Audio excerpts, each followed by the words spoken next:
Are we gonna get one tonight, boys?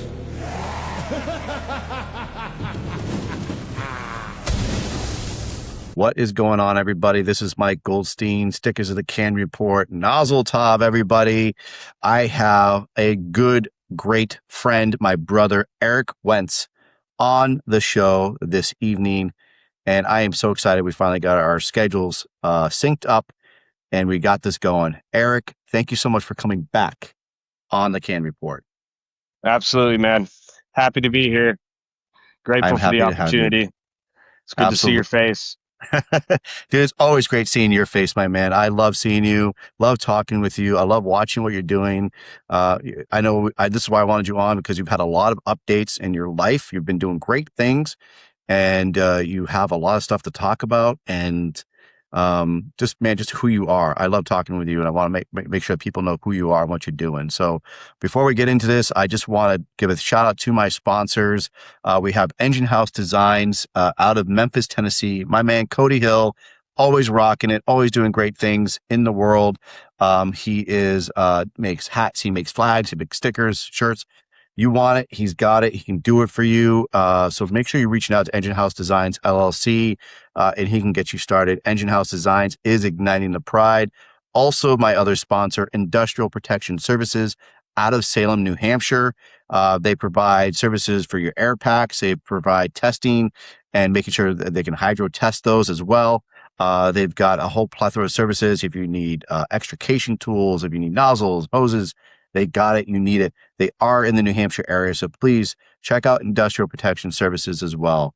So with that being said, man, that's it. We're going to start the show. So I'm just going to get into your bio real quick. We have a really long one for Eric here. He's made a very, very long, difficult bio for me to read. So Eric Wuensch is a Christ follower, husband, girl dad, and fireman. 8 years total fire experience, a dadgum cadre member, Teaks Advanced Engine Ops cadre member, State of Texas Medal of Valor recipient. And that's it. That's all he's got for me. So, man, thank you so much, Eric. I'm so happy to be talking to you tonight. I'm happy to be here, man. Love it. Dude, what is up, man? It's been what, almost 2 years, I think, the last time we had you on the show. Yeah, man.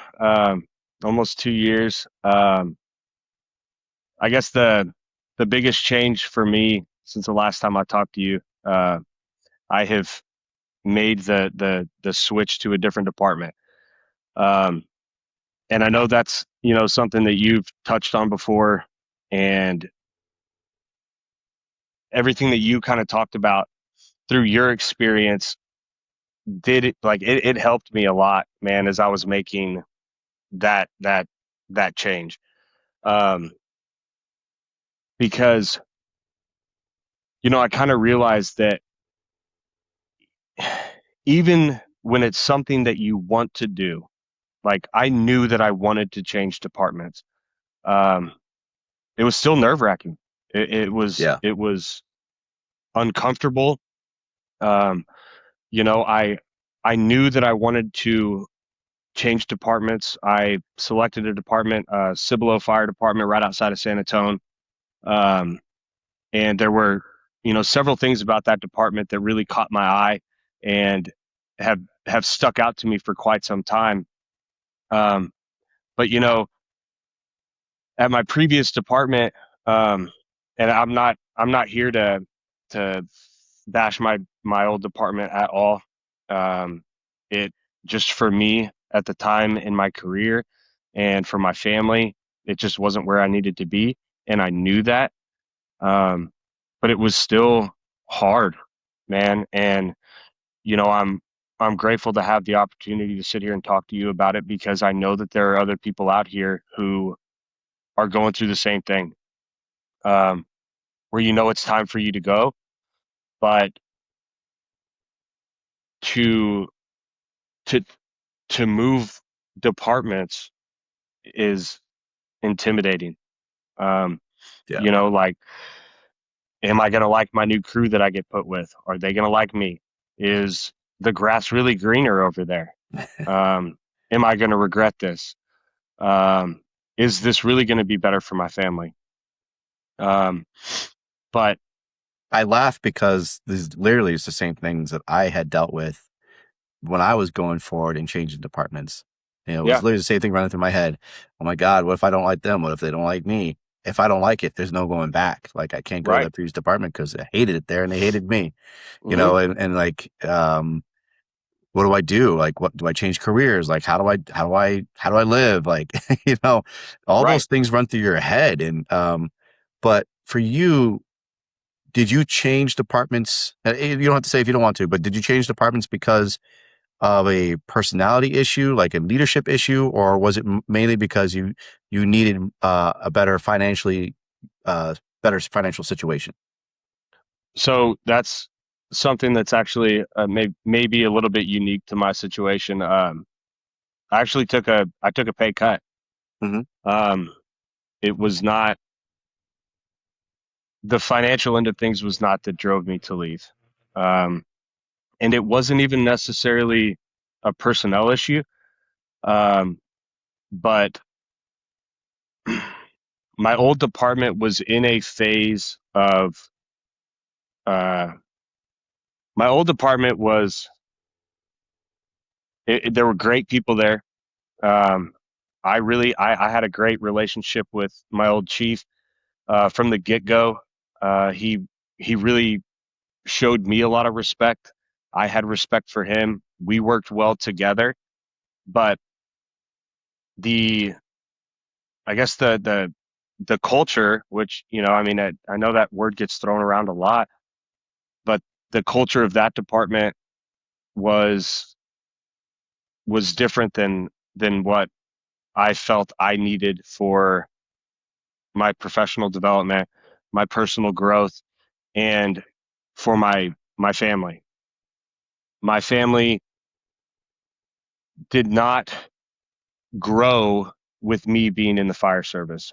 I joined the fire service a little bit late, so my daughters have not always known me as a fireman. My wife has not always known me as a fireman. So that transition from dad the custom home builder to dad the fireman was huge for Mm. all of us. And we just we we as a family kind of got to the point where, um, we needed some additional support in that aspect of things from the people that I worked with. And in addition to that, I I knew several guys at Cibolo, and they were all guys that I respect and that I aspire to be like as a Mm. fireman, as dads, as a man. Yeah. And I just knew that if I could if I could make that transition and get into a department like that, it would make it would make things easier for my family. But Um, so tell me about you say that you mentioned the culture, because some people have different versions of everything, right? There's always different versions of cultures and standards. So for you, was it a culture was it a different mindset? Were they not training enough for you? Were they not working out enough for you? Was there not enough of a brotherhood, if you will, of not doing things enough together? Because everyone has their own little different reasons and things they get hooked on, right? There's people out there who go, man, these guys, they're not into it like I'm into it. I get so frustrated because they're not doing all the things that I want to do. Or, we don't do enough together as a family. Or, sure. I'm not getting paid enough. Or my chief sucks. Like there's all these little different topics inside the culture. Yeah. What was it for you? So for me personally, it was more of the outside training aspect. Um, a lot of what I experienced at my old department was we. I feel like we did a relatively good job, at training while we were at work. But going to outside trainings, to conferences, was not uh, really prioritized, I guess, from the top down. And that's not at all to say that I wasn't given the opportunities, because I was, and I'm very grateful for that. I was allowed to do those things really early on in my career, but a lot of the training and the mindset was kind of just like, well, we'll just work on what we need to work on here at this house, and that's all we need to know. So there wasn't a whole lot of external influences to, in my opinion, to like, figure out how can we do this job better, Mm-hmm. right? Um, like hose and nozzle packages, uh, different types of RIT bags, all of these little things that are out there that if you don't go out and look for them, you're never going to get exposed to them. And you're really just relying on your successes and failures on the calls to make yourself better. And while those are good, I believe that it takes a department who is looking for that external help, Yeah. and that kind of drive to go out and search for things that will make us better firemen, that will make us a better fire department. What are people on the East Coast doing? What are people on the West Coast doing? Yeah. What can we take from them and apply to our department to be stronger and to better It's the serve the way people we've that we always done it serve? mentality. Right. And that kind of hits the nail on the head right there. Yeah. And a little bit of that'll never happen here because it was a small town Texas, not a huge population, but we experienced our fair share of those high acuity calls that, thank God nothing bad happened, but they very well Yeah. could have. Well, it's So that's whole thing too, is if it ain't broke, why fix it kind of thing. Like, well, right, you said, we've never had the issue before, so why do we need to bother looking at anything different? But right, again, that's when your trainings become stagnant and your tactics become stagnant, and you're always going to need a plan B or a plan C. And if your yeah, A is is 50 years old, just because you never had that call before, now it doesn't work yeah, anymore because conditions have changed, and exactly, whether it's fires or tech rescue, things change. You can't just, look at tech rescue for just get on that real quick. I mean, the devices we have now, we don't have to use ropes to make prusik knots anymore, right? We've right, got devices that can lock. So all of that has changed. And if you yeah, stay with, I'm still going to use my rope as a prusik, and I'm not going to use these devices because, I don't like technology.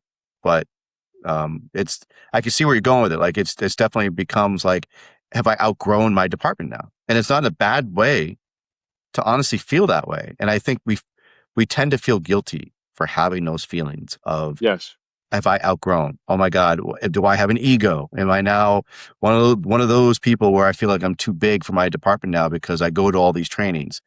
mhm, And that's a tough part too, because we get a mindset, because you go, when you start going to these outside trainings and you bring back stuff, but you also now bringing back a lot different energy and passion, and you've yep, seen the other side of the world, and you're seeing all these new things, and you go, I want to do this, and your department's like, no, we're yeah, not going to do and that because it's not the way we operate here.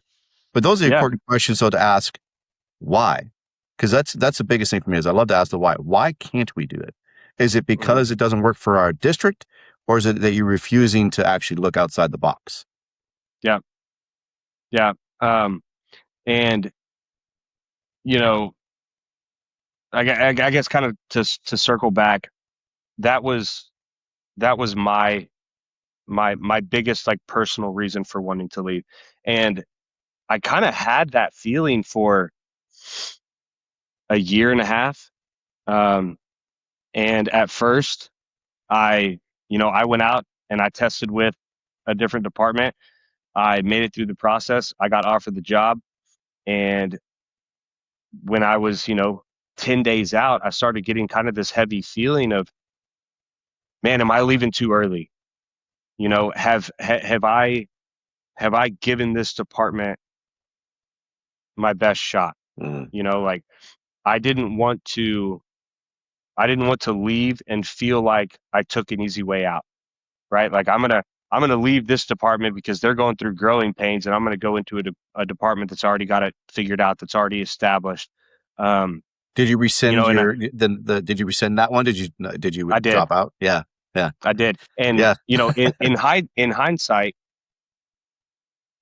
they're like that me turning down that job was 100% a God thing. Mm-hmm. And had I taken that job, things would have been really kind of weird for me. But all that to say, I kept finding reasons to not leave. Mm-hmm. And I finally kind of realized that it was just my own insecurities that were keeping me there. And it was just time to go. And I I really saw that my wife and my daughters, they needed me to be a part of a department that really brought family into the firehouse. Mm-hmm. And again, going back to the guys that I knew at Cibolo, I was able to talk to them about it, and every single one of them was like, "Man, like family's huge. We have family dinners. Our crews hang out outside of work. Blah blah blah." And that kind of just further validated to me, you know, it's time to go because I have my reasons for me and I have my reasons for my family. And man, when I finally made that jump, and I mean, dude, I was a nervous wreck all the way up until I got Oh my yeah. official letter.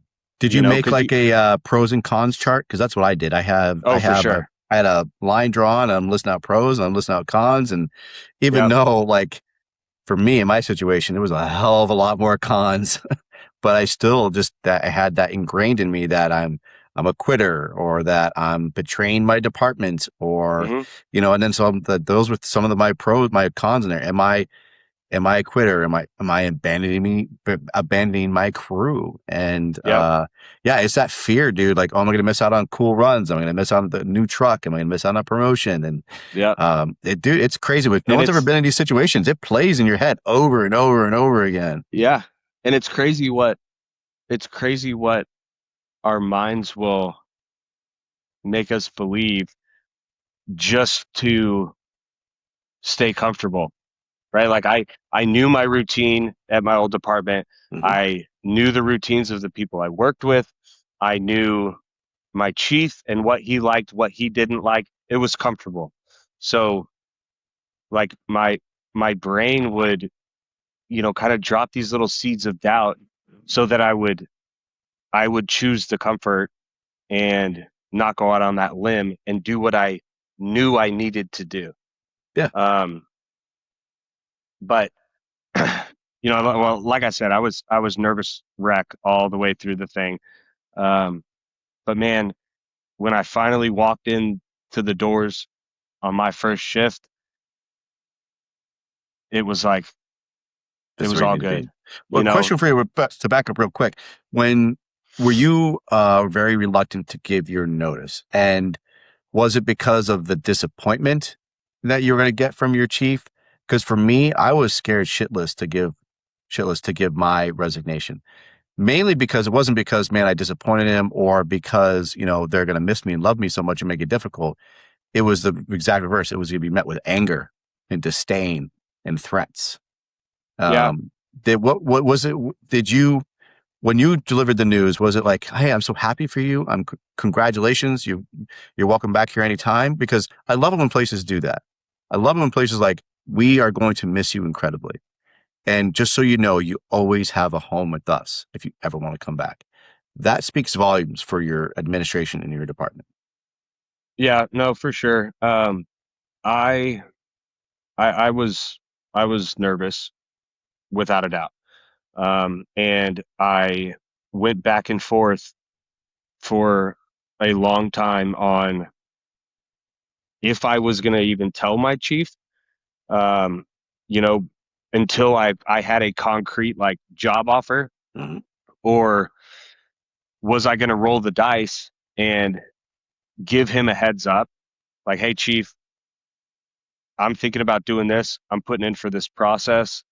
Um, I'll keep you updated, type of thing, because then you run the risk of you start getting mistreated, or if you have that fear of like, well, if I don't get the job, then I stay here Hmm.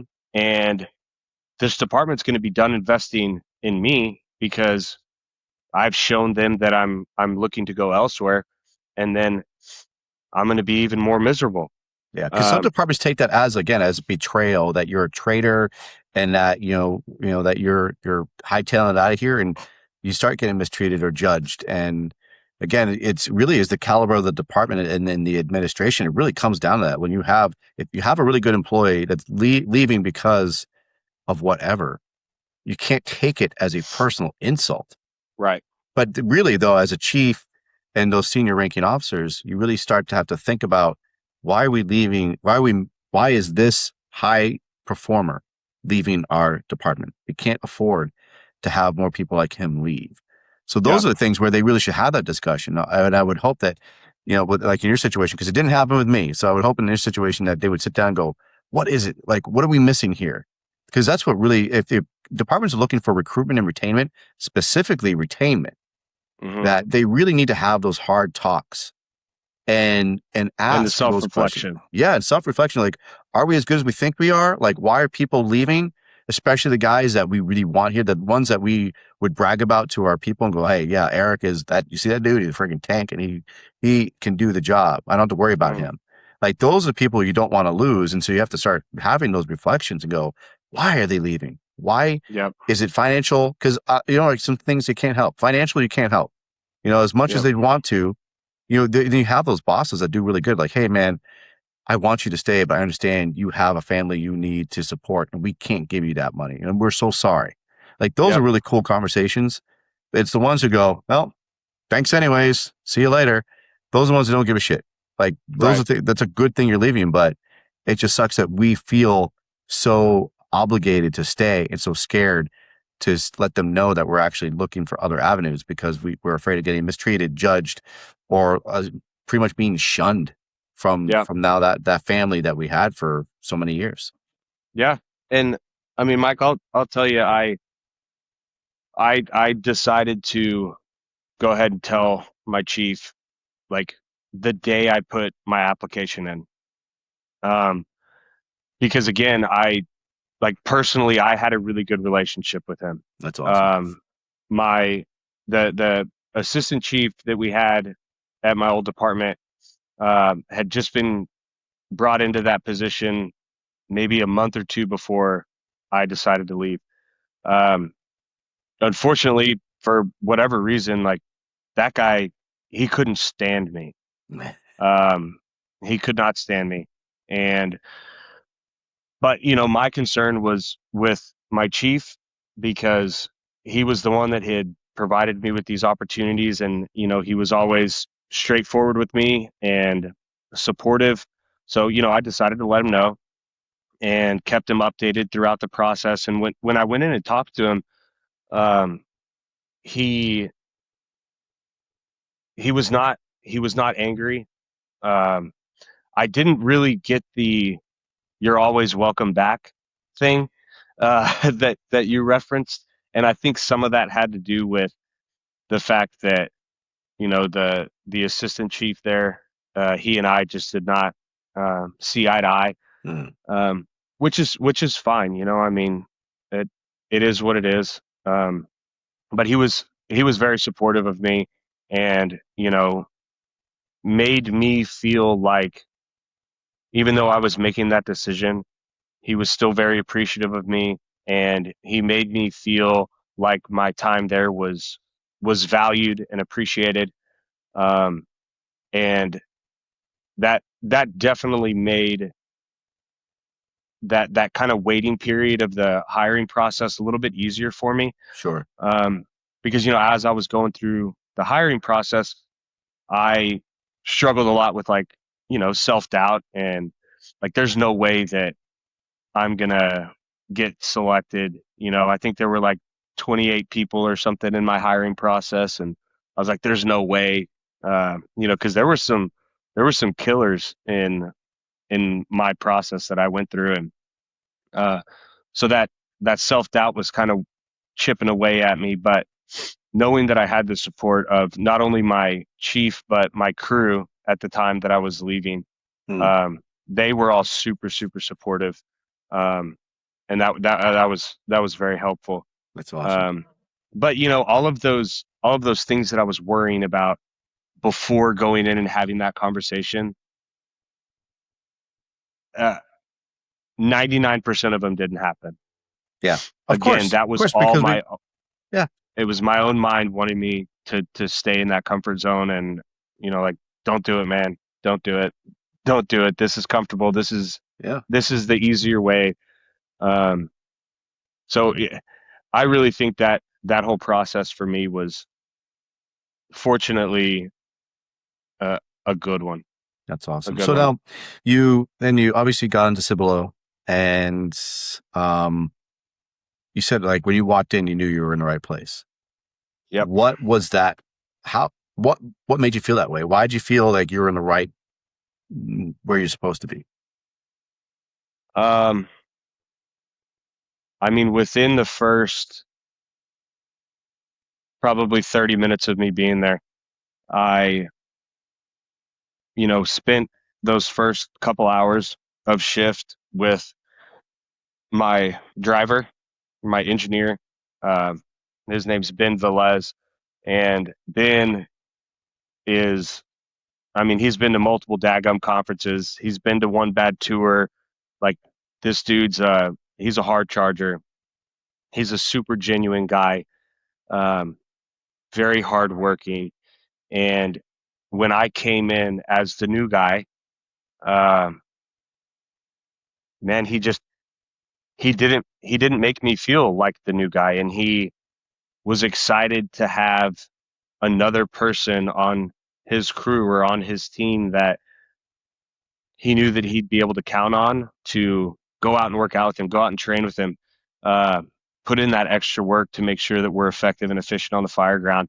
And I, because of that, he just immediately started pouring into me, and making sure that every time we went and visited another one of our stations, he was putting me in front of everybody's face, introducing me, showing me the little ins and outs of life at that house, Right. and um, the the kind of the big picture that he painted for me as on my first day was just checking those boxes, that I like off of my pro list, off my pro and cons list on that Sure. pro column.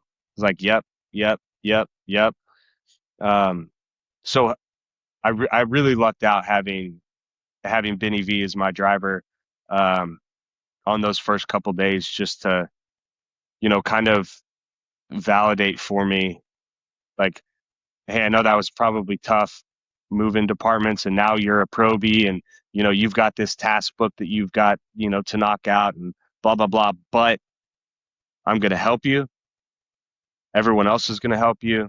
We want you to be a part of the team, and we're going to be the best that we can be. Yeah. And I know that kind of sounds all cliche, but like, that was my experience, man. And um, again, outside of that, I I have other guys there that I had met through trainings and through the Dagon cadre that all worked there. And man, within my first 2 weeks, I was just overwhelmed with the quantity of the quality firefighters that we had there. And you know, our department isn't just running fires every tour and just burning it down left and right, but I can confidently say that when those fires come, when those high acuity calls come, we've done our training, and we're going to perform the best that we can, and that brings me comfort, and I know Mhm. that brings my wife comfort and my daughter's comfort, because they too were brought in to that family very early on, and they were able to see, okay, when dad goes to work, he's with Jacob, he's with Mr. Beck, he's with Mr. Miles. Like, they're going to be good. He's going to be good. Those guys are going to take care of him. Dad's going to take care of them. And it was just it was a very relieving transition for us all. Yeah, dude, absolutely. Because you already had that box, that big box checked off that you mentioned earlier, is you wanted to be with like-minded individuals. People had the Yep. same mindset, and that was one of your big things is trainings, is outside trainings. And you already walked in knowing, like you said, the majority of them, like we got Tom Hollick, who's one of your chiefs. Yeah. You know that he's not just about working out and going to trainings, but you know that he's also a solid human, that Yeah. he is a man of faith, and he's a man that is going to take care of you and love you and treat you as one of his own. Hmm. And I mean, you have, like you said, you have the majority of other guys you work with. You already know them through those trainings, and you've talked with them and worked with them. So it's such a mindset of relieving yourself of that worry of not having to worry about if they're gonna like me. Am I gonna fit in? Like you already know the players in that group. Yeah. That pays dividends for sure. And I had that same experience going into my department I'm on now. When I walked through those doors, it was the same thing. Hey man, we know that you're older now. We know that you come with experience and knowledge, and Hmm. you're going to have your probie stuff, but we're going to help you through it. And we value, this is why you're here. That's what's the best part, is that when you go to the others department is now, especially as lateral, is they're hiring you now for a different set. They're not hiring you as being a completely green rookie that they have to Yeah. shape and mold. They're hiring you now for because they know that you have life experiences and skill sets, that you've done the work, that you've done these trainings, and that's what they're bringing you in for. Is because now they can get you where you need to be faster and quicker to get on those trucks and do the job, Yeah. and they're And, going to value you you for know, that. absolutely. And, Mike, one thing that I kind of realized when I, finally made the decision to leave my old department, I was at a point in my career where I was ready to be challenged. And, I don't at all mean for that to sound arrogant or that like I was just the best guy at my old department, because that's not the case. But again, going back to the culture over there, I did kind of feel like I was always the one that was having to push these new ideas, these new tactics, these new ways of doing things. And, you know, being a relatively new full time guy, I wanted to be challenged. I wanted to be pushed. I wanted, you know, people coming to me and being like, hey, man, you need to work on this. You need to work on this. Hey, we as a department are going to start doing this. We need you to, step it up over here. Um, because I just felt like I needed that at that point in my career to kind of keep me on that path of growth. Um, but the kind of going back to the anxieties of moving departments, going back to being a probie was one of the big ones, right? Like, man, I'm in a position now, I'm old department, where I can pretty much do whatever I want. I have found my groove, and Hmm. I kind of do my own thing. And the idea of going to a new department and having to be a probationary firefighter was scary, and it was uncomfortable, and uh, it brought me anxiety at times, thinking that I was going to have to do that. Um, but man, I've loved that process of being able to do that again with the knowledge and experience that I had already gained. Yeah. Um, because not only, was it humbling having to come back into a new department where I don't know most of the people. Most of the people don't know me. Um, and it just gives you an opportunity to prove yourself, and like prove that you're there for the right reasons and that you want to be a valuable asset. And it kind of cultivates a really interesting sharpening of leadership skills, knowing your place on that totem pole at that department, but still trying to find ways to um, influence people and encourage people without coming across as, all this, this new guy friggin' thinks he knows everything, and he's just going to come in here and try to change the way we do things. And it's just been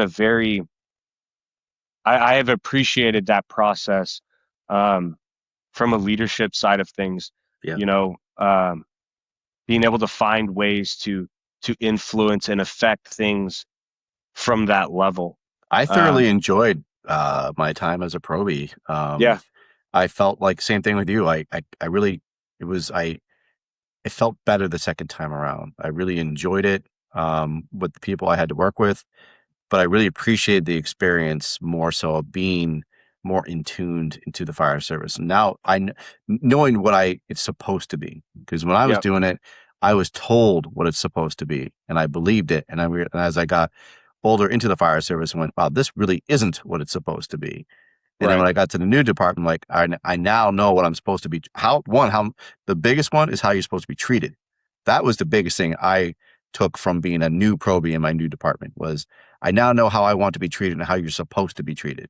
hmm, Because before it was like, no, you're supposed to be treated this way and you're going to accept it. yep, And then I realized that this is not right. The second time around, I'm like, all right, I now know I've got that life experience that I'm not going to let people treat me the way I was treated before. yep, And I haven't, and it's been great.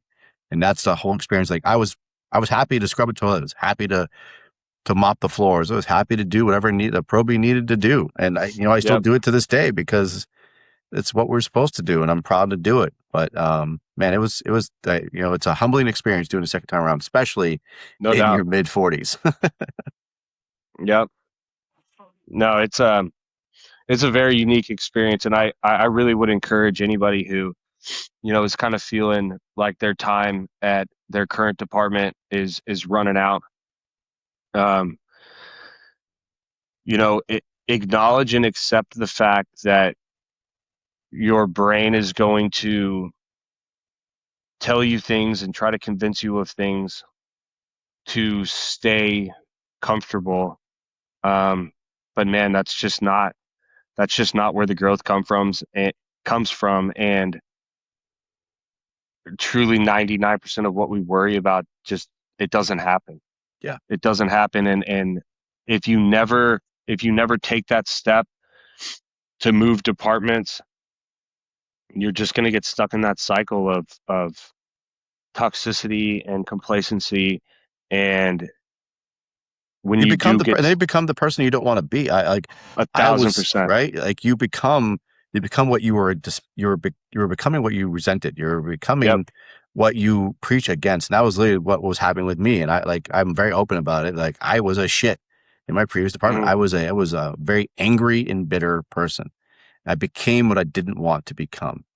yep, And, people talk about like, well, you got to fix it. You got to mow your own grass. Absolutely. And people talk about this in nausea. And I firmly believe though, you do need to try to fix it in your own house first. Just don't because things didn't go your way, then leave.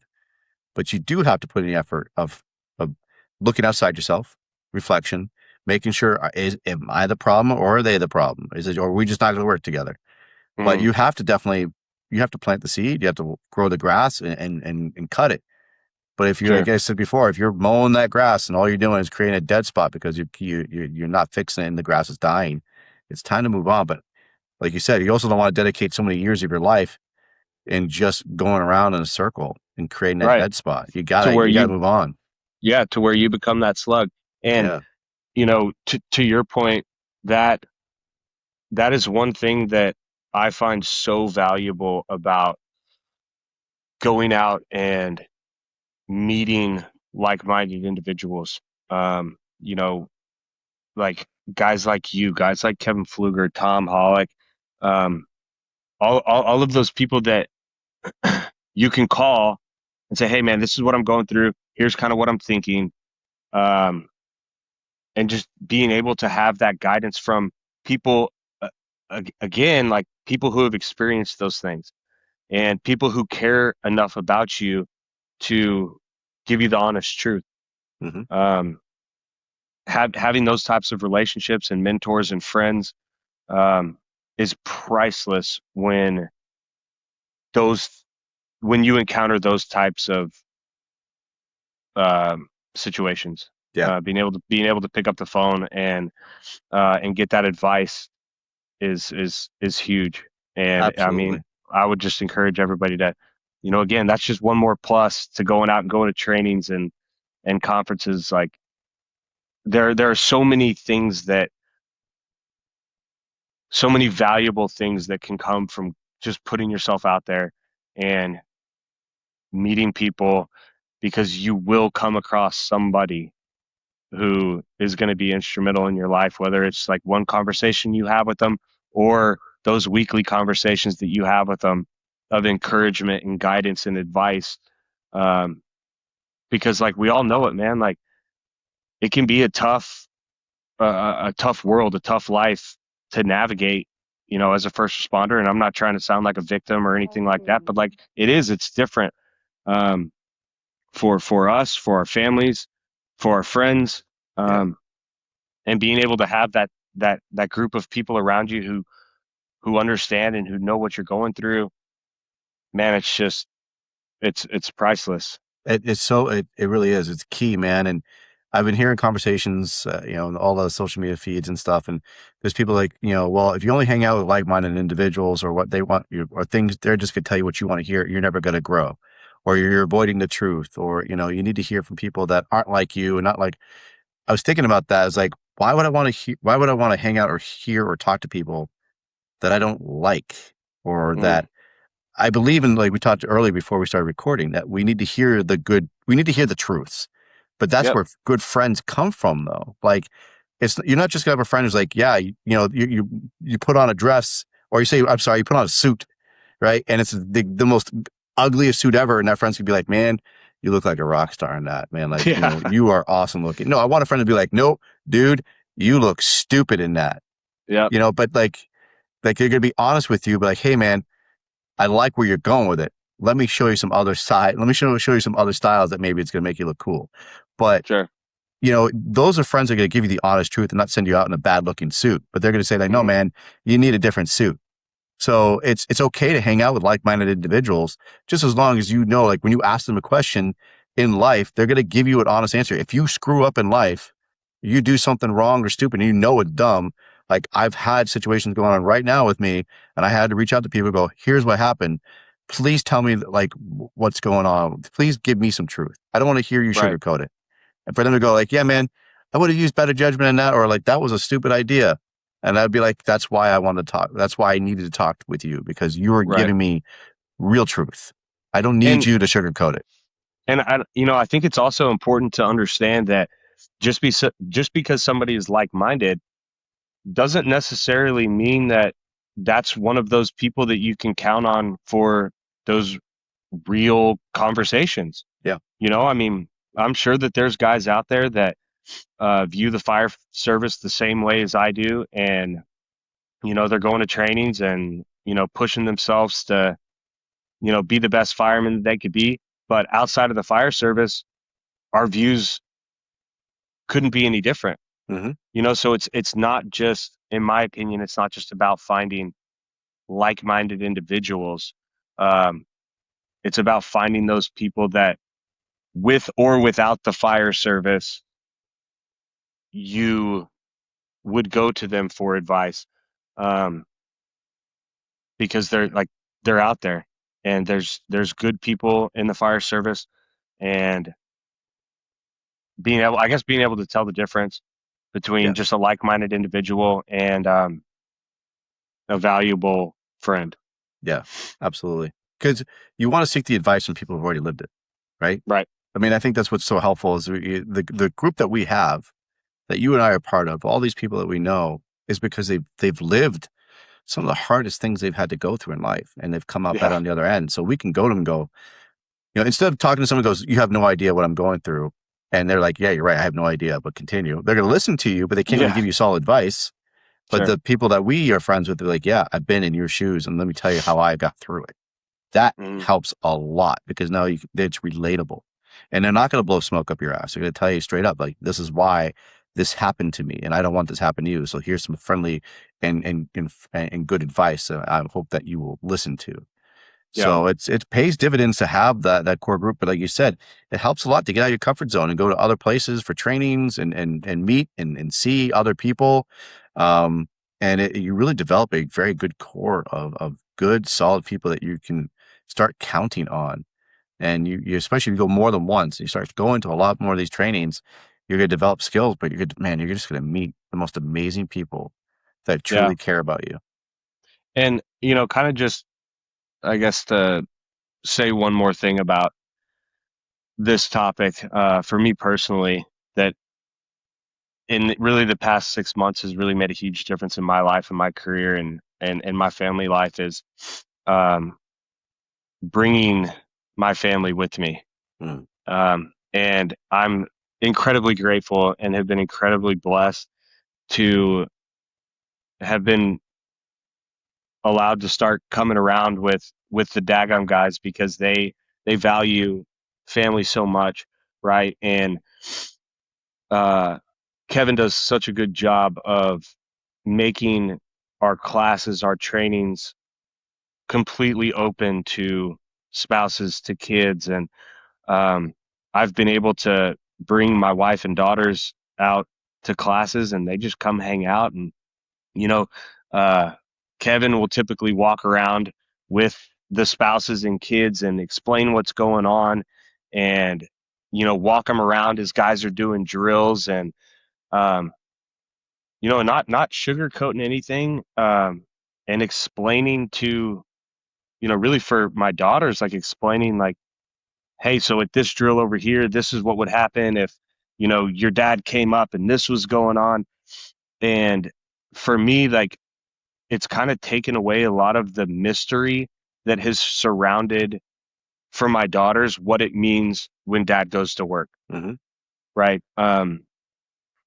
Because I obviously don't just come home and give my 11 and 7-year-old daughters a complete rundown on my shift, right? Like Right. that Yeah. would not be a good thing for me to do as their dad. Um, so a lot of it was a mystery to them.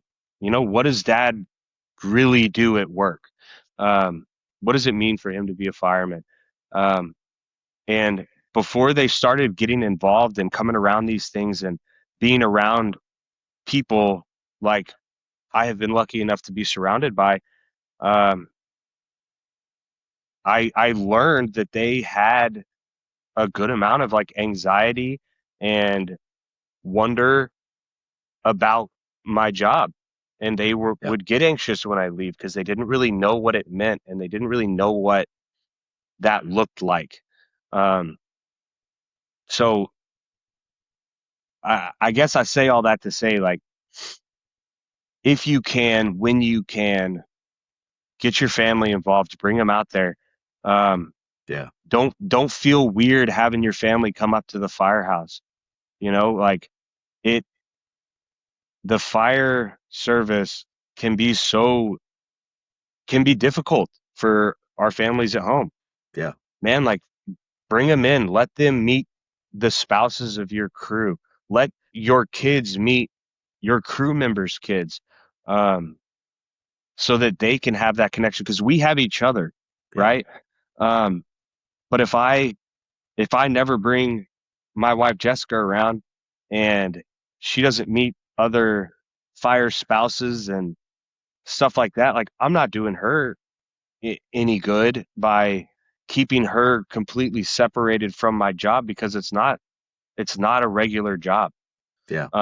It's a job that affects your entire life, Yep. and I just think I have been very lucky getting involved with people like yourself and, the guys in our Dagum cadre to kind of help me navigate that and emphasize the importance of your family in the fire service. It's a very important thing in my opinion. 100%. I'm glad. I love that you hit on that because it is so true, and we talk a lot about it. We say faith, family, fire, and it's incredibly important to really actually drive that home and do it. And I love seeing more. Actually, I see a lot more families at these training events, and I love seeing the kids. I love seeing the wives take part of it, put on Yeah. gear, see what we're doing.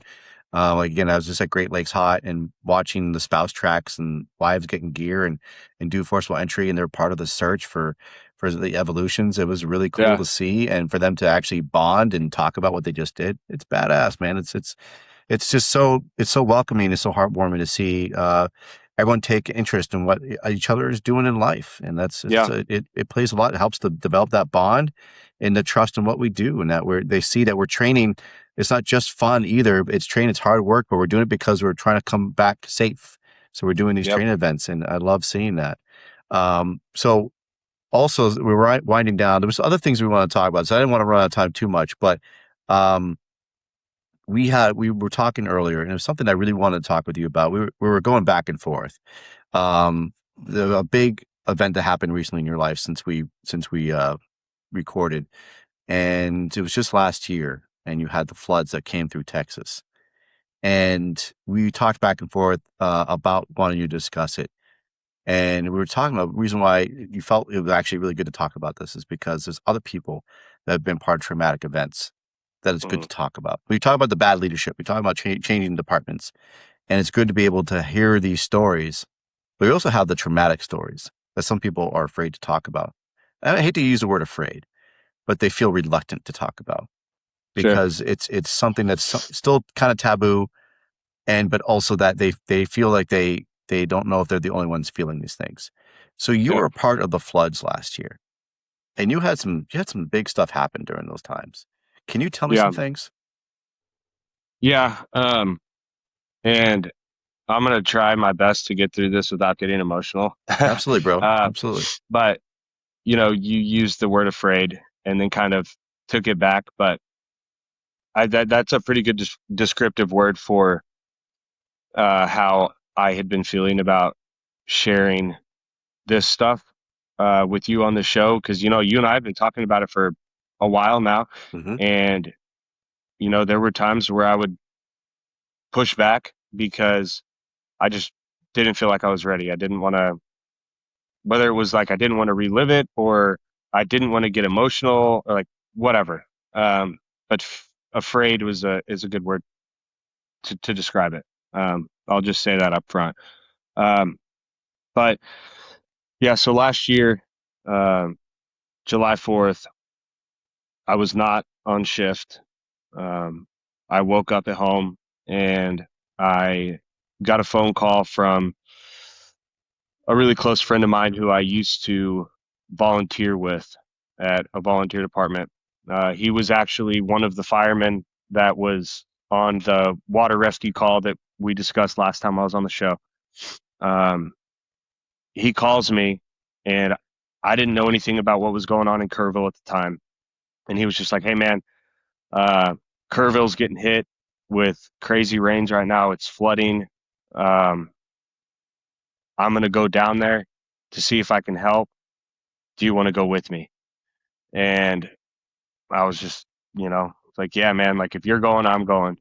Um, I called up my chief at the time, and again, he was always super great to me, and he offered up some Swiftwater gear from the department for me to take, and wished me good luck and gave me kind of minimal gear, but he gave me what they had, and um, I headed down to Kerrville, really not knowing the extent of what was going on. I didn't get on my phone. Uh, my chief made mention to me that there were a couple of girls missing from a camp, but that's really kind of the extent of what I knew. And I made the hour and a half, 2 hour drive down there, and man, uh, it was shocking to pull up to. I mean, there's helicopters flying everywhere. There's fire trucks from all over the place, ambulances from all over the place, and I'm just kind of like, oh, geez, what is going on? Um, we had kind of figured out via scanning apps and listening to the radio traffic where the command central system was, and we made our way to this church. and we were kind of having a hard time getting hooked up with the right people. And, you know, we wanted to be helpful and we wanted to get involved, but it was kind of difficult there. So we made the decision to go a few miles down the road, and we pulled into a local VFD down there. Man, we pulled into the parking lot, walked in, and basically just walked up and said, "Hey, this is who we are. How can we help you guys?" And immediately they were like, "Please come in. Thank you." They gave us structure gear. They gave us a brush truck, and this is still really early on in the development of everything. So, to be honest, like, it was very chaotic. Um, and we kind of got briefed on the gravity of the situation. Um, we were told about all of the kids that were stuck out at the camp, Camp Mystic, and we're given multiple neighborhoods that hadn't been searched yet. Um, and we really just kind of got turned loose to go do what we could. And it was a long day. Um, I would really rather not get into like a whole lot of like the individual, you know, rescues and Of stuff course. like that. But um, man, it was a tough day looking back on it. But you know, I made a post the other day, kind of explaining it and how while we were there, you know, you kind of just enter that zone of like task at hand, and you know, you're kind of able to like detach from the emotions of everything and just do what you need to do, which is good. Um, but if you stay in that mindset for too long, I think that it can be a negative thing for your mental health. And um, that's kind of what happened uh, when I was driving home. Um,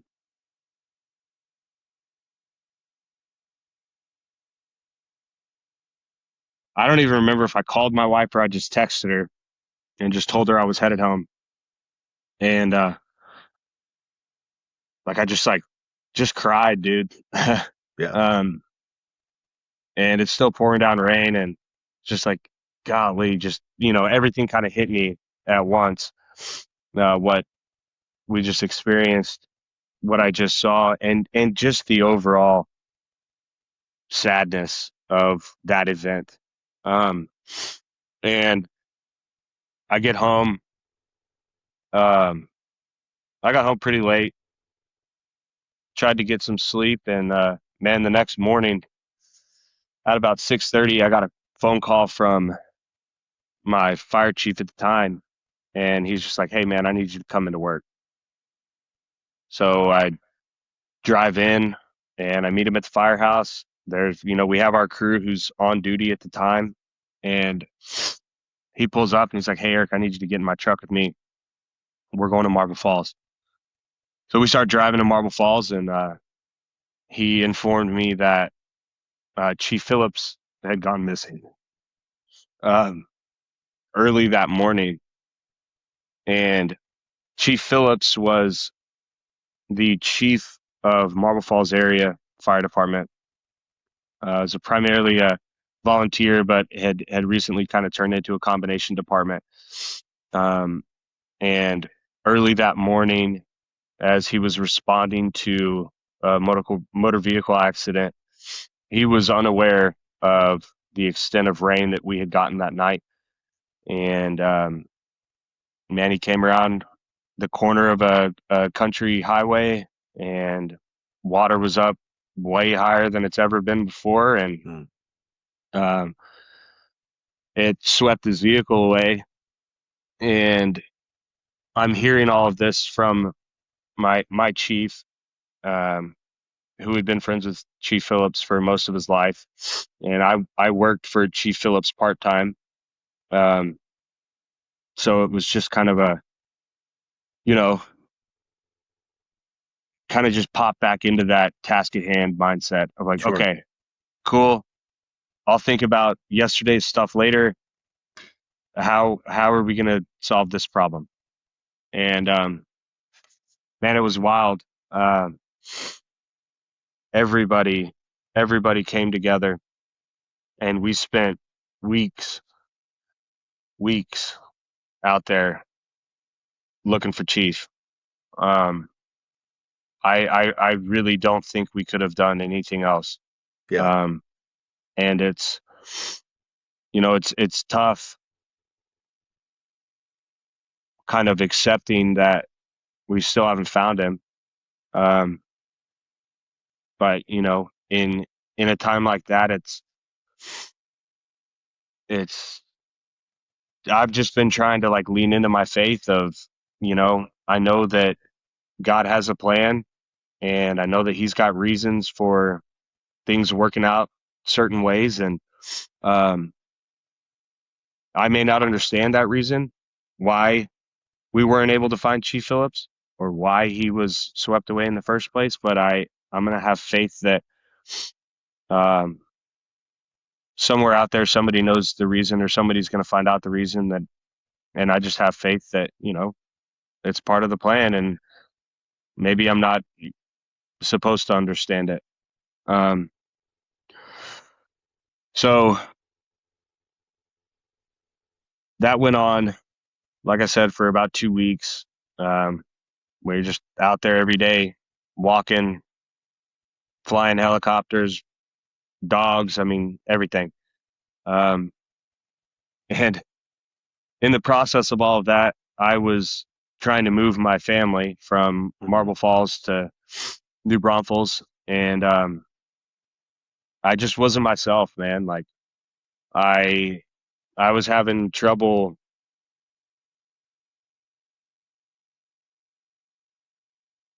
operating at the capacities that I needed to operate at for my family, for myself.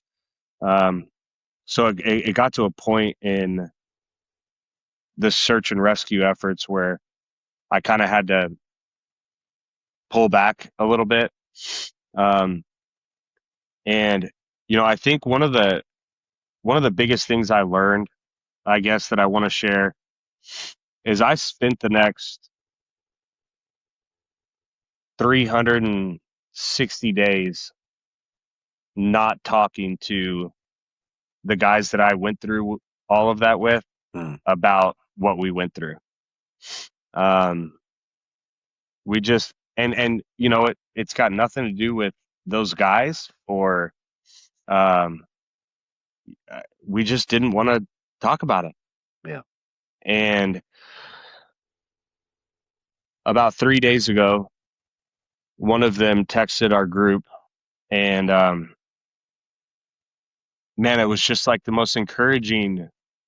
It was sad, but it was encouraging, because in that moment, man, like, and the past 11 months, I kind of slipped into a mindset of like I was the only one experiencing that.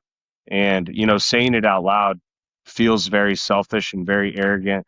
But like it's true, and that's what I was feeling. Um, and then I get this text from my buddy Kyle, and he just acknowledged the elephant in the room, and he was like, the past couple days have been tough, and the next couple weeks are going to be as tough. And I love you guys, and I'm proud that we did what we did. And you know, let me know if you need anything. Um, and he just kind of broke that glass, and it was a relief for me to remember that other people are going through this. Mm-hmm. And him sending me that message prompted me to send a message to my lieutenant.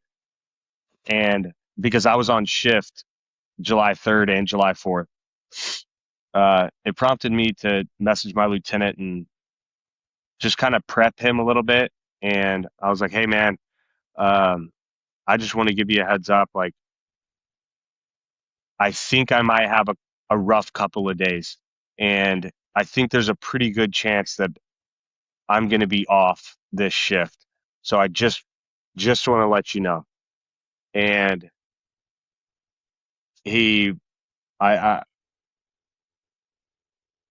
he could not have been more welcoming and understanding. Um, and man, like on day one, I, I really kind of hit a low, and I just like broke down in the middle of the day at work. Mm. And, man, it was just the coolest thing. My entire crew came up to me and they were like, "Hey, dude, can we pray for you?" And Wow.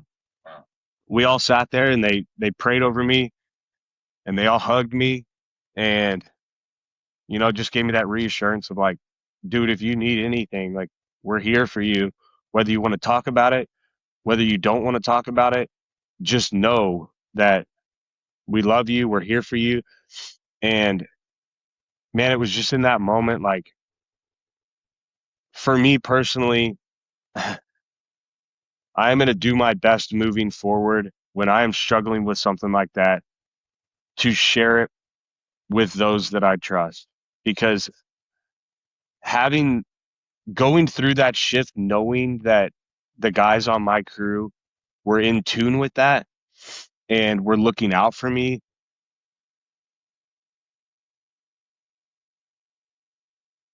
and that they like, I knew that they cared about me and they supported me. Mm. Um, man, like have those conversations with the people around you. Um, don't be afraid to let people know when something's bothering you, because different things bother different people. It could be what what you think is a very run of the mill call. Man, I could have seen something in that house that just struck me to my core and really bothered me. Or I could have heard a spouse say something that, just absolutely broke my heart. Yeah. And, having the confidence to share that stuff with the people around you that that care about you, it's just so crucial, man. Like Everybody carries their pain differently, right? 100%. It's compartmentalized. Some people are able to hold it all in, but then of course we all know that all of a sudden it gets to a reaching point where you can only hold so much water in that bucket until it spills over, and you can't keep up with that bucket anymore. And Yeah. it's amazing that your crew saw that, and I love that they actually wanted to pray with you and give you comfort. Yeah. And with everything that went on, did you seek out, or did anyone help you with seeking a therapist or speaking to somebody? Yeah, man. And like that just goes back to the people that you surround yourself with, right? Like um, I think it was the day after I finally got my family moved into our new house. I get a phone call from Tom Hollick, and up to that point, I hadn't really told him, like what I had been experiencing, but he had kind of heard and like knew what was going on, and um, he calls me and he was just like, "Hey, man, I just want to let you know." And it was a longer conversation than this, but the gist of it was like, "Hey, man, I just want to let you know that I reached out to our 100 club and I got them to agree to sponsor you um, to go to this first responder therapist if you want. I'm not going to push anything on you, but I just want you to know that it's there, it's been paid for, and I didn't even work for Cibolo at this time, Wow. so that county really they had no obligation to take care of me, but Yeah. Tom, being a stand up individual in that community, when he went to them and he was like, "Hey, man, I've got a friend that could use some help." They took his word for it and they sponsored me. And then they went even further to sponsor my oldest daughter, um, who really, she struggled a lot with that time period. So Mhm. yeah, man, Tom, um,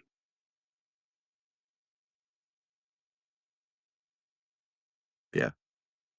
yeah, Yeah. It's like we said earlier, when you surround yourself by people that know that they're there for you and they truly care, it speaks dividends. And it's yeah, hard to really, if you've never experienced it, especially when you've experienced people that have wronged you so much in your life, and then when you're around people that actually just genuinely care about you and do things without even having to ask, because they know you need it. It's an amazing feeling.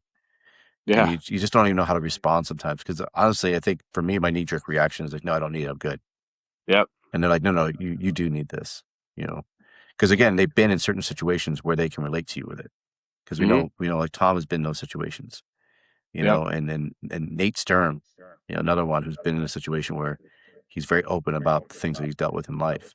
And he yep, talks about it. And when you have a person like that reach out to you and go, hey, brother, I know you need this help and I'm here for hmm, you. Like it just speaks volumes about people that they go out of their way to help you. Because I'm sure it can be overwhelming though, too, man. Like when you've dealt with something like now, not just so horrific, but it's gained so much media attention.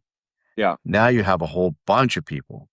Hey, I'm here for you. Hey, if you need anything? Hey, if you need to talk, it's just all coming at you. yeah, And now you're just like, no, no, no, I don't want to talk to anybody right now. You're just gonna start shutting down because it's overwhelming. And now yep, you can't literally go into your own hole and just try to take inventory of what just happened, because now everybody has good intentions, but now everybody just wants to be that person to be there for you. yeah. And I tried everything I could to, um, avoid those conversations. But Tom didn't try to shoot me a text and see if I would reply. He called me and told me what I needed. And I mean, same thing with Kevin. I mean, for Kevin showed up on my front porch Wow. and gave my wife a hug and gave my daughters a hug and gave me a hug. And, I, he wouldn't, they wouldn't let me retreat back into that isolation. Because they know better. They know that that's where the enemy wants you, you know?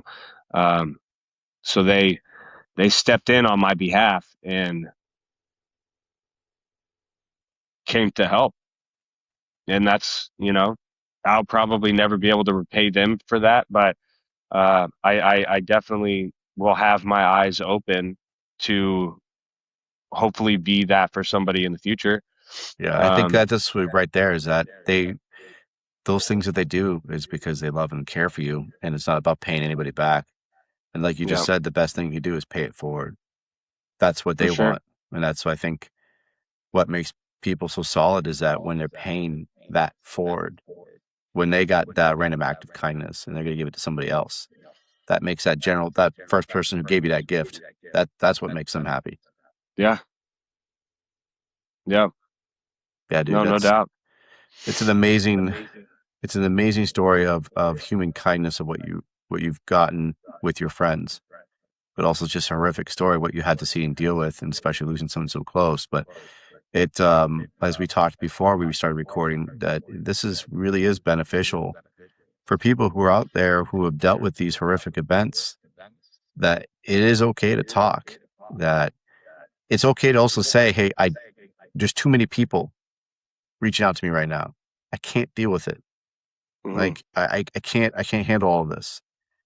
But when you know you've got those close friends, like, no, I'm going to help you along, and that's those ones you can trust. And those are the ones that. Yep. I'm not saying we don't trust the other people, but to be able to have people who know you personally go, no, I'm telling you, you're gonna need this. And so Yeah. you went to the Club 100, um, and did it help a lot? It did. I th- I think if I had to do it all over again, if I'm being completely honest with you, Mike, I would have maybe waited a little bit longer, Mhm. um, before I went and talked to somebody. Not a whole lot longer, but I mean, I went like the next week, Mm. and I was still just so wound up and exhausted and emotional, that I feel like I probably could have walked away with a little more from the therapist. No, it makes sense. Um, but again, here we are a year later, and I've had those conversations again with these people close to me of, um, hey, maybe it's time to go back, you know, um, and that's absolutely something that I'm on the path to do. But That's a good point, though, of you didn't have time to process it. mhm, Everything's just so raw that you don't even have time to, like you said, you're still exhausted from the whole event and working so hard. You didn't have time to actually sit down and again, and take inventory of what everything you just saw and went through. You needed like a moment to a couple days, a week, whatever your brain's like now. All right. I think once you get to that tired phase, like now I'm exhausted, yeah, and then the adrenaline's weared off and now you're feeling those emotions. Like you said, that's probably when it's starting to like, yeah, I need to talk to somebody now. yep, no doubt. Yeah. It's But tough because you never like, how do you do it? Cause you've never been through it before. This, yeah, that's the tough yeah, part. Like, truly, it's great that you mentioned that for anybody else who's listening. This is why these conversations are really so important. Is that you're saying right there, man, I wish I would have waited a little bit longer because then I would have been ready to talk and really absorb what they're trying to tell me. But my mhm, brain is still trying to process everything right now that I can't listen to this person who's trying to help me. yep, no, for sure. And really another thing that or I just want to reiterate, one of the things that like I really just want people to remember and try to do if they experience something like that or not like that, but it bothers you and it starts affecting your mental health, man, share that with people before it gets to the point where people start noticing and coming to you and asking you like, hey, what's wrong? Hey, what's wrong? Um, find those people that you love and that you trust and that you respect and say, hey, um, I've kind of been, struggling with this. I don't necessarily think it's going to affect my performance, but I just want to let you know that this is going on in my mind and in my life. Um, I'm not expecting anything from you. I just wanted to share it with you. So then as soon as if they do see a a difference in your behavior or your performance or something, they they've already kind of thought of how they're going to approach that, and it in I just don't think it'll be as abrasive of a conversation. It's not just like, dude, what's your problem? You know, why are you acting so weird? Why haven't you said anything all day? Yeah. They'll know what you're going through, and man, just share it with people, share it It's with your amazing family. that you said that, dude. It really is because, again, like we talked about, like I have been going through some stuff, and my boss could tell at work, like, "Hey, are you okay? Because you're not yourself." And I'm like, "Yeah, I'm just in my head." He's like, "Yeah, you're definitely not. You're really quiet." And I Hmm. was doing things wrong at work. I was so in my head. I made simple, stupid mistakes I normally don't do. And my lieutenant was really good about it. He's like, "Hey, you normally don't make those mistakes. Are you okay?" And I was honest with him, like, "No, I'm in my head right now. I got stuff going on that it's hard for me to concentrate." He's like, "Yeah, I can tell." But it's great though when you do have people that are understanding and they know that you're not that kind of person. Hmm. And they can say that like, "Hey, I know you're like Johnny on the spot. This is not you. Like, you want to talk?" Or that's really cool for you. Like you said, you don't want to get to that point, or at least let people know. But at the same time, where they're comfortable enough to say like, you're a really good top performer, and this is not you." Hmm. For them to be able to actually really have those conversations with you without you even having like you're already beating yourself down enough because you've already know that Right. you screwed up because that's how we care about our performance at work. So we're going to beat ourselves up. And now, when you're in your head, people see it because you're not enjoying your work. You're not enjoying your life. And it's the employee, your officers and chiefs actually truly care. They will see it. It's the Yep. ones who don't care that literally walk right past you and go, "Oh, Mike's sulking again." Yep. or right. That those are the ones that like they don't want to acknowledge it. It's the ones that actually care about you and see that you're a good person and a really good employee. And you're like, no, man, we're gonna talk because Hmm. there's something obviously bothering you. And that's what I try to preach a lot. And I think that's what we all want people to just understand, that like, if you do see someone struggling, you can talk to them. It's okay. It's going to help. Like, but you, like just said, like you gave them the pre-warning, like, hey, I'm going through some things. So please be patient with me. Hmm. Like that takes some guts right there. Yeah, man, but it's so worth it. It's so worth it. It's gonna make, because I was nervous about going into shift. I Like bet. I was. Um, even before having that conversation, I was like, "Geez, man, like, how is this thing going to surface?" I've intentionally not thought about this time last year, but I know it's going to surface. How is it going to surface? Is it going to be noticeable? Is it not? So I just made the decision. I was like, I'm just going to tell my guys, and if it doesn't surface in a noticeable way, great.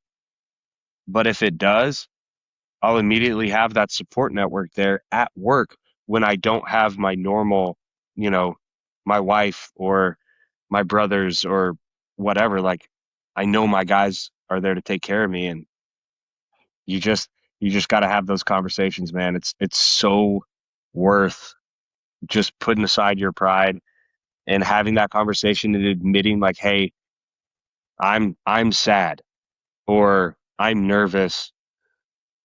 I just wanted to give you a heads up. I'm still going to give you 110%. Hmm. But if you notice me being off, you're right. And this is why. Yep. Um, man, it's just, it can be tough. Obviously, it can be uncomfortable, but not any more uncomfortable than burying it and just struggling with it inside your own mind. Yeah. Because going back to what we talked about at the very beginning, your mind will fight against you if you let it, and you just can't, especially Absolutely. with that stuff, man. Absolutely, dude. And I It'll break appreciate you you being, down. it will break you down. And like you said, like the crying part too, like, we're men and we're supposed to not show emotion, but I'm telling you, like, you got to get a good cry in sometimes too, because Yeah, it legitimately is a scientific fact about when you cry, it's releasing things to actually make you feel better. yeah, All the things that start releasing, it starts making you, it's like a natural painkiller. It's like a mood enhancer, and it actually will start improving your mood because when we cry, like we're wiping everything away and snot and everything else, but then mm-hmm, you feel calm. yeah, You start taking those cleansing breaths, and all of a sudden you're like, whew, man, I needed that, because your body's yeah, telling you need to get this out. Like you have, it's literally toxins that are built up inside of you that yeah, you need to get out. And so when you release that, you're releasing those toxins as well. And it's so beneficial. It's just that big stress reliever, and it's out of you. So for the guys who say, well, I don't cry, I guarantee you do need a good cry. And it's gonna be yeah, so beneficial emotionally and physically for you. And that's why we do need to talk to people, where it's a therapist, whether it's brothers and sisters that you trust, but especially when you're dealing with something that's just, it's eating you up inside. Like, um again, the mental health of it will eat you up, and it will tear apart things you enjoy. yeah, And like I've said, like I've been dealing with stuff myself, and I go to a therapist, and I weekly now, and I talk to her about a lot of things. And one of the things I brought up, like all of a sudden I was inside my own head again, and I was at the gym. I couldn't stop crying. I had to go to the bathroom, and I was just literally broke down inside into the bathroom. I had to pull myself together to finish my workout. It just hit me. mm-hmm, So I mean, I say these things not to sound weak, but it's important that we all understand that we're all going through emotions. And yeah, especially when we deal with horrific things, we compartmentalize it and we put it back in our brain, and all of a sudden something, like you said, triggers it. You know it's going to be this day that you're going to get a trigger. And that's why some guys and girls, they take a day off. If they know there's an anniversary of a certain thing that bothers them, they won't come into work because they know yeah, something's going to trigger them. So either they'll take the day off and do something to ease their pain, or they might take the day off, go see the therapist, and then do something that's going to not have to worry about, breaking down at work. Yeah. So there's a bunch of Yeah. ways And to deal with those. yeah. Yeah. Man, don't be afraid to cry, and don't be afraid to hug your boys, man. Like, my lieutenant came into my room and just like, he just said, "Come here, man," and like gave me just a good hug, and Mm. it felt good, and it just, yeah, all that like Mhm. macho stuff, man. Like, it's cool and it's fun every once in a while, but man, it's our duty to take care of each other and to love each other and to look out for each other, and not let that, you know, machismo BS that is expected out of us. Like, man, we have to do some bad shit sometimes, and we see some bad shit. Like, accept that, and if you need to cry, cry. If you need to freaking give your buddy a hug because you know that he's going through it, go give him a hug. Yeah. Yeah. I find that more beneficial than having the employee assistance program pushed on me. Yep. I want to talk to people that really have gone through the same pain that I have gone through, and people that I respect and people that I look up to. Like you just said, if somebody came up to me and gave me one of those big old hugs, that's going to be way better than the therapy session that I had to sit there for an hour. No So doubt. it again, it's hard to really put into words and describe it, but that warmth that comes over you when you have somebody that just comes up to you and just wants to embrace you and tell you that everything's gonna be all right. We still need it. Yeah, We might be men, but we're human, and we need absolutely. that. We need to be comforted as well. So it's huge. And Eric, I appreciate you with being so open and raw about your experiences and what you've dealt with. And I think it's so beneficial for others to hear these stories, to hear about our lives, whether it's, you're dealing with bad leadership at work or you're dealing with horrific events such as these. We don't have to go into the dirty details, but just let people know that it's okay to hurt. It's okay Yeah, to feel vulnerable, and that we do have weaknesses in life, and to talk about them. And if you have friends that have gone through those, reach out to them and use them. They're there. They want you to reach out to them and talk with them. That's why we yeah, call them brothers. exactly. So Exactly. And if someone helps you the way, that so many have helped me, like, again, like you said, they're not doing it so that you pay them back, but the best way you can pay them back is just keep your eyes open and use your experiences to help other people and be there for other people, and just pay it forward. We've got to look out for each other, man. amen, brother. Absolutely. I love that. And also with the shirt that you're wearing, I'll give them a shout out because we got Next Rung. Speaking of mental health, I do like when we talk about a lot of these things, I always love to give a shout out to Next Rung and what all they're doing. So when we talk about people that you need to reach out to, these are some of the best people I feel that you can really reach out to. They do so much for so many people. So if you do need to talk to someone you don't know where to turn, you can text support to 833-698-7864. Again, text support to 833-698-7864. You can go to nextrung.org, and you can see what they're all about. Again, if you text that number, the 833-698-7864, someone will get back to you right away. They actually work in shifts. It's a nonprofit organization, and they will help you. They will give you a text back, and if you need a phone call, then you can start talking to them on the phone. If you need counseling, you can text counseling to 833-698-764. And also, if you have addiction, you need treatment, text treatment to the same number, 833-698-7864. They are here for you. Again, this costs you nothing. There's no judgment. They just want you guys to be better. And there's testimonials on their page. And I know a lot of guys and women that work with Next Rung that are on those phones here to help you guys out. So you don't have to go it alone.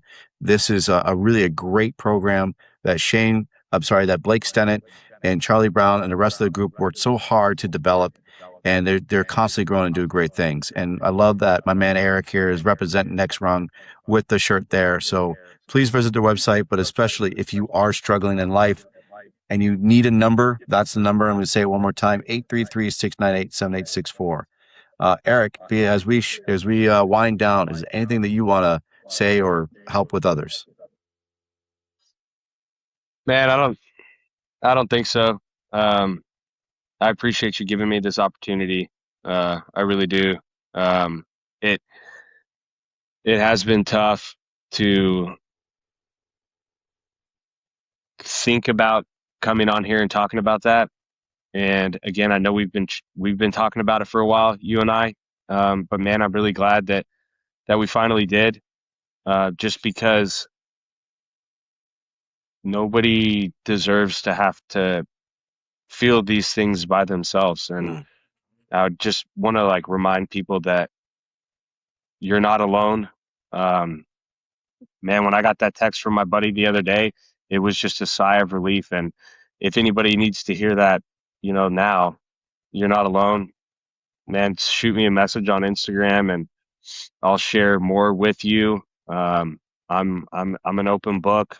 I'm more than happy to, listen to what anybody has to say or give advice, not give advice. Just don't try to do it by yourself, man. Don't be afraid to cry. Don't be afraid to hug your boys.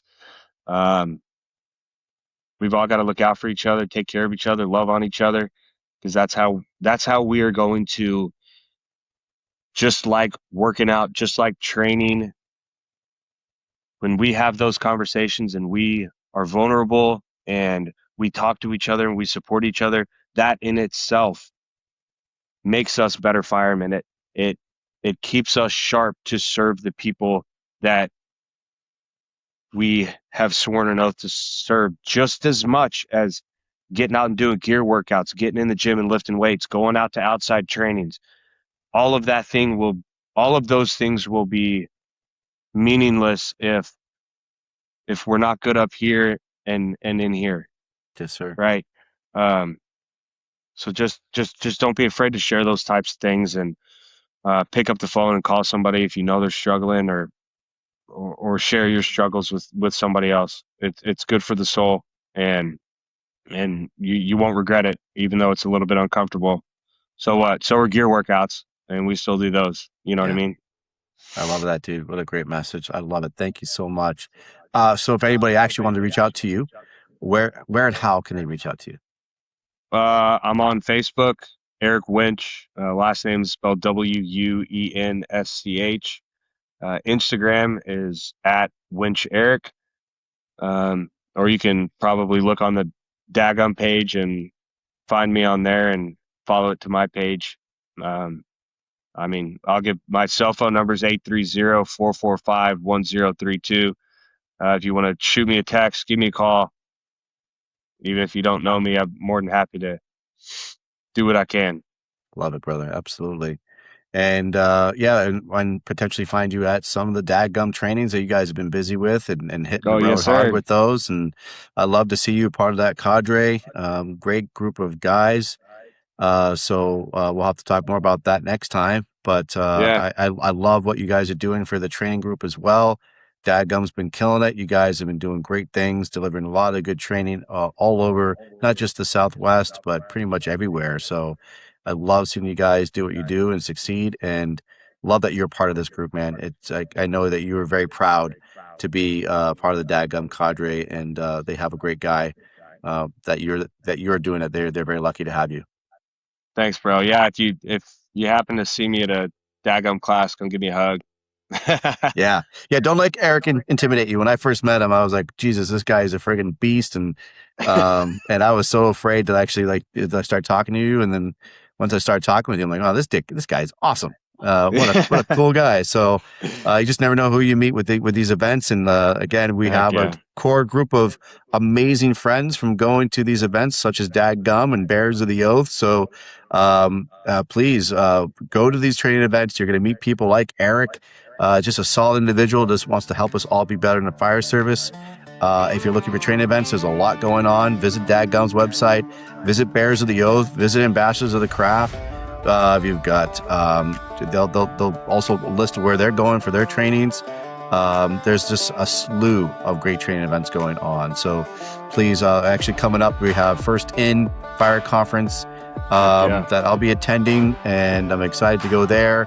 And I mean, we're running out of time. I can go for an hour about listening to all these listing these events. So, but please go online, check out Dadgum, check out Bears of the Oath, the Bachelors of the Craft, and the plethora of others that they're out there as well. So, Eric, thank you so much, my friend, for being on the C.A.N Report. It's been an honor to have you on here again. Thank you, brother. I appreciate it. Yeah, man, absolutely. So with that being said, we all stay safe, be well, and nozzle top. Nailed it. Nailed it. For this podcast, do nozzle top, and you can get 20% off your order. So make sure you're visiting the energy drink or Brotherhood Buffs, and they'll take you to the link for the energy drink. Put in nozzle top, get that 20% off.